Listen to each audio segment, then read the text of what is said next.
Hello, Hello. Andreas. Hey, how are you, Good, man? thank you. How are you? Good. Everything's Good, fine. I'm glad. Okay, so Andreas Kisser, Sepultura guitar man since 1987, since second album Schizophrenia. Again, thank you for taking the time to talk to me. Okay, so Sepultura's 13th album, Machine Messiah, is finally coming out, January 13. How satisfied are you with it, personally? Like, how much of the Sepultura spirit do you think it embodies or presents? Embody the only Sepultura spirit Uh-huh. that matters. The spirit that keep us with full of energy and with this motivation. To keep going and doing what we do. Uh-huh. We still travel the world. During tours all over the place, and Uh-huh. we're very happy with the result. The album sounds great. It was amazing chemistry. We had Jens Bogren, the producer, Yeah. and I think we could explore our musicianship in a way that we never did before. I think we step up our game and possibilities, and we really work to break our limits, and we're very happy, very, very satisfied with everything. Uh-huh. Okay, so the new album sounds very epic to me, very epic, complex, very rich in the broad musical sense. I've just heard the promo, Phantom Self, Sworn Oath, and Iceberg Dances. All three songs sounds experimental at times, yet still like with a very natural but catchy and easy to like feeling. So what is it with the song structures and sound this time? How did you guys decide to shape all these different ideas into one consistent album? Yeah, that was the idea, really, Mm-hmm. that was the idea really to make every song with a very strong characteristic, with a very Uh-huh. strong identity, each one of them, so we could build like different atmosphere, which a good album needs, from beginning to the end. Uh-huh. I think something that helped us a lot was really to have the kind of concept of to record for vinyl. So we thought about the opening. What song should close the side A? What Uh-huh. song should? What type of song should open side B? So that really helped us really to build and really go for a very specific message or idea for each song. And of course, the producer Jens Bogren Yeah. was the one who mixed the album, and he was the one really to give that unity feeling, for all of it, with Mm-hmm. the sounds, guitars, and with the violins and horns Yeah. and extra percussion and everything, So I think it sounds very, very clear, but at the same time very heavy and very intense. Mm-hmm. And like I said, the chemistry we had with Jens was perfect, Mm-hmm. towards every song, like really to work the best that we could for every theme. Mm-hmm. Mm-hmm. I see. Okay. So is there a certain concept or a certain idea behind the album? And who is the Machine Messiah? Or what is it? Well, the concept is not like a conceptual album, but the idea Uh-huh. of the Machine Messiah, of this robotization of society, Uh-huh. was really strong throughout the whole album, and the lyrics and the cover and everything. Of course, a strong name like that really influenced everything that we write. Uh-huh. So this Messiah, it's if this Messiah comes back to Earth, he's gonna be like a type of a biomechanical being or a machine or something like that. Mm-hmm. I think it's a lot of people believes in that possibility of the machines, the extraterrestrial influence in what the human being are and stuff. Uh-huh. And what we see today is it's kind of we are coming back to this robotization, let's say. Uh-huh. Like you see smartphones and computers and GPS and And Google. Google glasses and Yeah. everything. And you see that nowadays. The album is not a sci-fi futuristic idea, but rather what we see today. What we experience with these robots that are a part of our life. And our Uh-huh. intention here is to show that the robots are no salvation. I think they're not in the majority of the ways, they're not really helping us develop ourselves ourselves as human beings, rather they're doing stuff for us and we're getting lazier, lazy physically, lazy mentally, lazy to try to develop our capability of our brain, Yeah. So in the album, we kind of discuss that, there's no messiah that can resolve your anxieties or your life, there's no evil or good. It's just like a matter of your own, each one of us creates our own universe and our own destiny, let's say, I mean, we create our concepts and preconcepts, of course, the influence of your education, your family, what type of school did you go, what type of religion, and you create your ideas of what is good or what is bad, what is respectful, what is not, inside yourself. I think the song "I Am the Enemy" talks about that, Power by thoughts, a revolution, building up bridges of hell. Search and destroy, massacre their soul, to realize I'm not a threat. You are your own enemy. If you realize that you create your own good stuff and your own bad stuff, I mean, that's a really good step forward for a cure, let's say, I put it that way. So that's what we talk about, that try to find that balance between robots and being human. I see. Okay, and tell me, what mood were you in while writing the music, the riffs, the composition, like while jamming on it? I write all the time, so there are lots of different moods. I have like demos and, nowadays, thanks to the robots, it's much easier to record, to any idea on the smartphone and stuff like that. And, so collecting riffs and ideas, I do that in a daily basis, basically, But once we stopped and then, we started organizing all these ideas, especially me and Eloy, the drummer, because he has a lot of drum loops and drum, rhythms here and there that we could had a starting point for everything, So, we started putting these demos together, and then Paulo and Derek comes and we go to the practice room and really start developing all the ideas, But, the general mood was really, we felt very confident. We did like 3 years of touring for our last album. Yeah. We celebrated 30 years of a career. We did amazing stuff that really kept us motivated and really felt that we were ready to do something new, So it was very enjoyable, the whole process of writing and doing the pre-production, the demos, and then going to the studio in Sweden. Amazing, beautiful place. Jens is a fantastic producer, and we could really focus and enjoy this album that was very demanding. We had to prepare ourselves physically and especially mentally, because it was very demanding. I mean, like I said, we really wanted to explore our limitations and really break them, So, but in the end, we enjoyed a lot. It was an amazing experience. It was awesome. Mm-hmm. Okay, so tell me a bit about the artwork. Andreas? Andreas? Yes, I'm here. Yeah, oh, sorry. I thought something dropped on the phone or the laptop. Okay, so tell me a bit about the artwork, please. Like, who came up with the concept? What does it mean? Okay.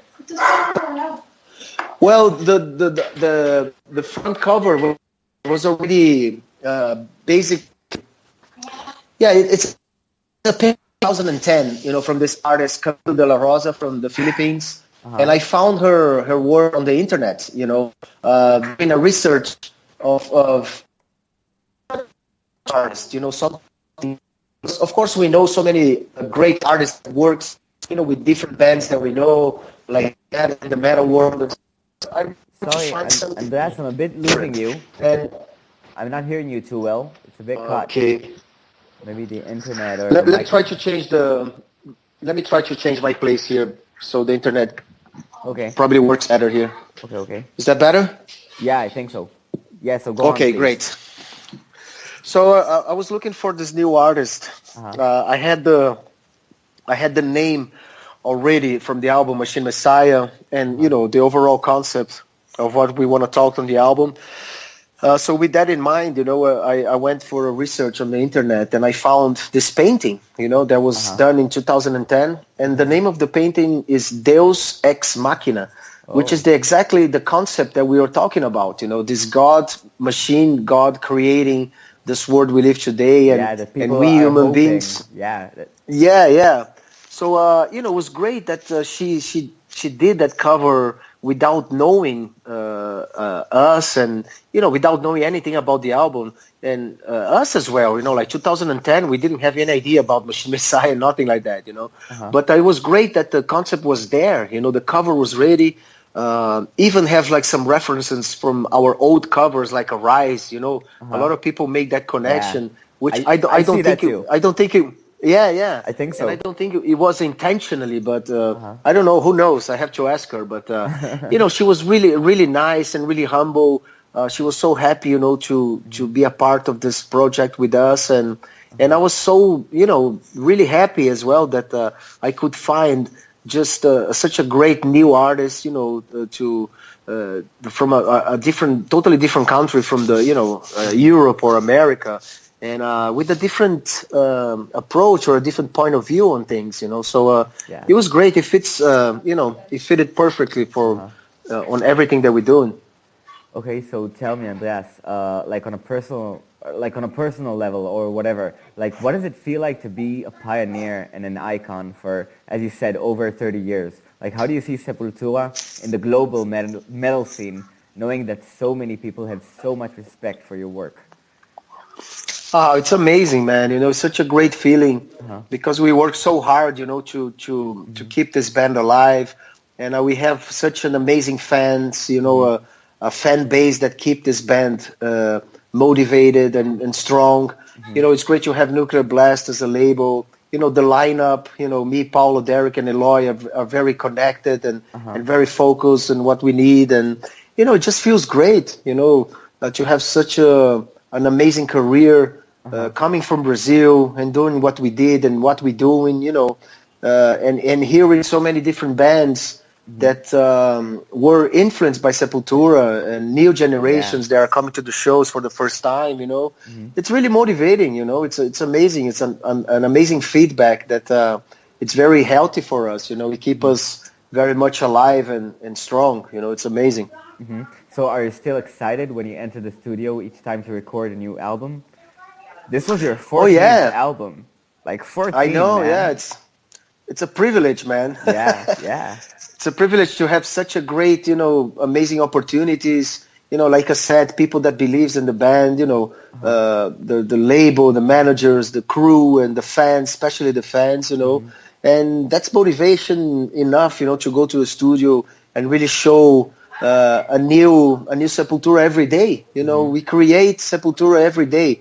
Like working and playing and touring and expressing ourselves, throughout our instruments and stuff. And, 32 years and 76 countries, regardless of the politics or religion, we were always welcomed in so many different places, and that's a real privilege, So we are very excited with the new album, and, we're going to start touring Europe next February with Creator and Soilwork and Aborted, and very excited about that, very anxious, for the album to come out. Okay, so since you've already touched the subject, tell me which bands are the most fun to tour with?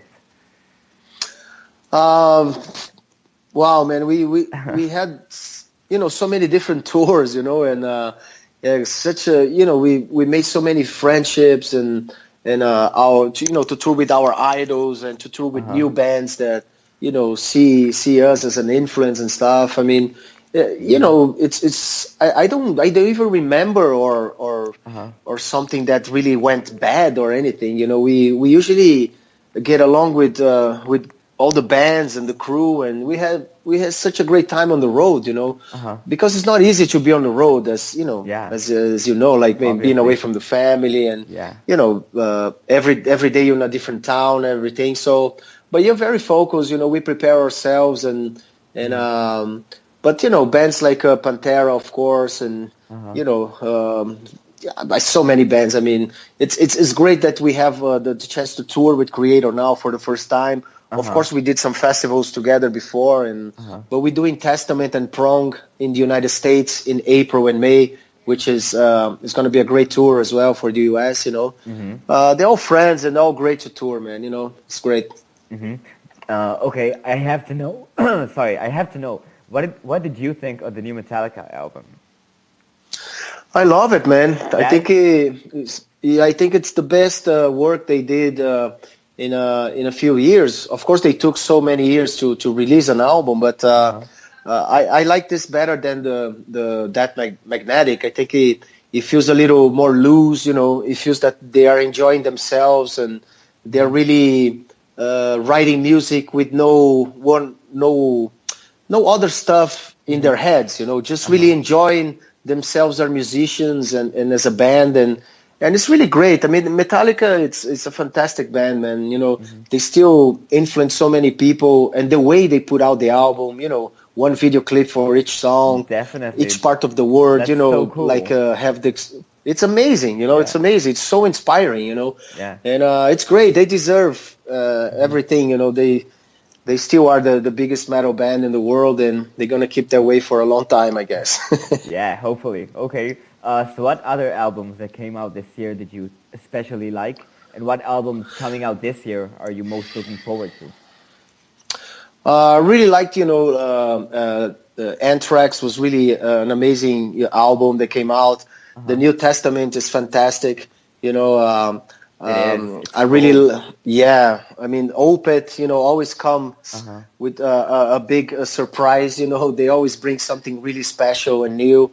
And, with so many different releases, the new Megadeth, with Kiko on the band, really brought like a new life to the band and everything. It's a fantastic album as well. So it's good to see, these great dinosaurs and bands like Hatebreed and, Crisium here from Brazil, really, really great new generations that are really strong and doing an amazing job. Okay. So, Andreas, also, since I'm right now, I'm from Israel. I'm located in Israel. So I have to ask.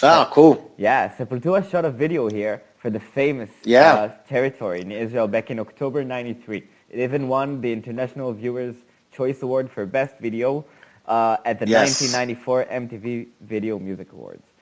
So exactly, definitely, and that's amazing. So, but I want to know, how does it affect you knowing that not much has changed regarding the issue these days, even like with the violence still going strong? Would you ever come play in Israel?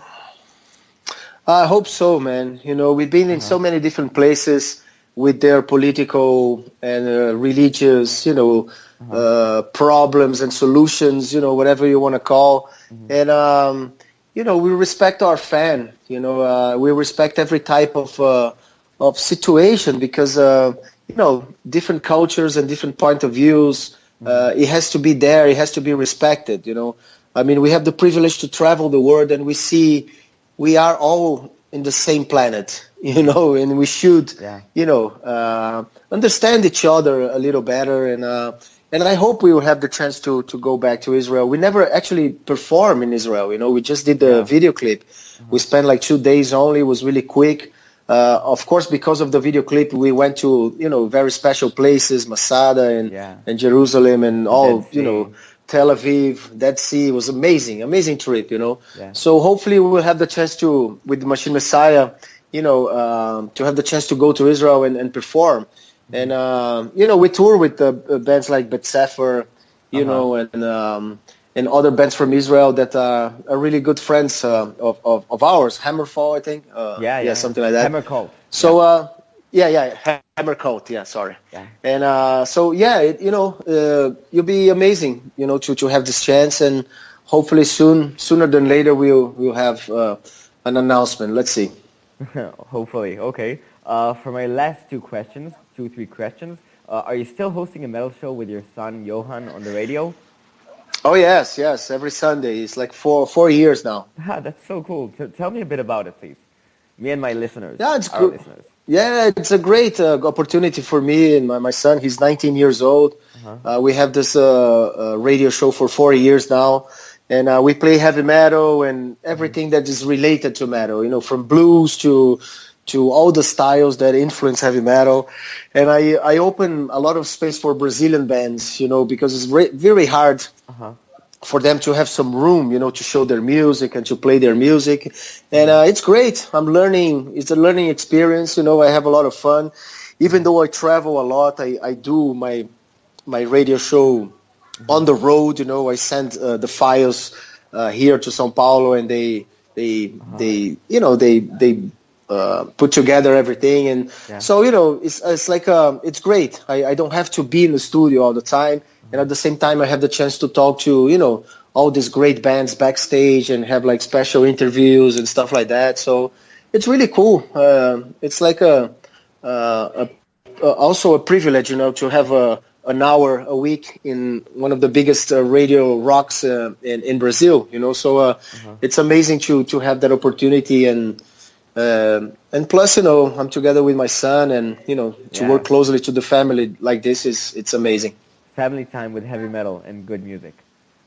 Oh yeah, heavy metal is family. Definitely. Okay, tell me, Andreas, what shows are you watching on TV these days? Right now I'm finishing a Pablo Escobar series, you know, made in Colombia by Colombians and stuff. Yeah. And, you know, some Netflix stuff like Black Mirror is pretty cool. And but I watch a lot of NFL as well, and football, you know, Brazil and stuff. So I like sports in general too. Okay. For my last question, Sepultura has come a very long way since its formation back in 1984. What do you see Sepultura doing or sounding like 10 years from now? Can you imagine that even? I hope you'll be heavy and beautiful. Heavy and beautiful. Okay. Yes. That's beautiful. Andreas Kisser. Great, man. Thank you so much. Really, it's been an honor. And congratulations on your 14th album, Machine Messiah. Thank you, man. Thank you very much. It was a pleasure talking to you, and hopefully we have a chance soon to go to Israel. Thanks for all. Hopefully. Thank you. Take care. All right. Thank you. Bye-bye.